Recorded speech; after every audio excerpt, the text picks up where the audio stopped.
రేవంత్ రెడ్డి ముఖ్యమంత్రి అయ్యాక ఇచ్చిన వాగ్దానాలు అమలు చేసే దిశగా సాగుతోందని రాజ్యసభ సభ్యుడు బీసీ సంక్షేమ సంఘం జాతీయ అధ్యక్షుడు ఆర్ కృష్ణయ్య అన్నారు.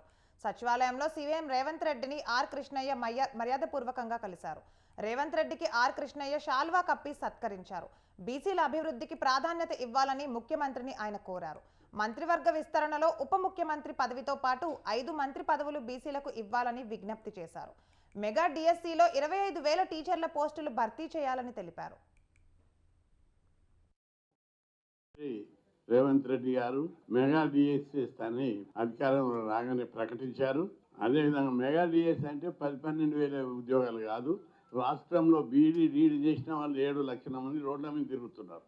కాంగ్రెస్ పార్టీ గెలవడానికి వాళ్ళే కారకులు. కాబట్టి మెగా డిఎస్సిలో 24,000 టీచర్ పోస్టులు భర్తీ చేయాలని, ఎయిడెడ్ టీచర్ పోస్టులు భర్తీ చేయాలని నేడు ముఖ్యమంత్రి రేవంత్ రెడ్డి గారిని కలిసి విజ్ఞప్తి చేయడం జరిగింది. ఈ రోజు నేను ఒకటే చెప్పాను ముఖ్యమంత్రి గారికి, మీరు డిఎస్సి వేసే ముందు అధికారులతో మాట్లాడవద్దు. అధికారులు అందరూ ప్రజా వ్యతిరేకుల వాళ్ళు. మీ సమక్షంలో నిరుద్యోగ సంఘాలు, ఉపాధ్యాయ సంఘాలు, ప్రతిపక్షాలతో మీటింగ్ పెట్టి వేకెన్సీలన్నీ మాకు తెలుసు, మేము చూపెడతాం. 25,000 వేకెన్సీలు చూపెడతాం.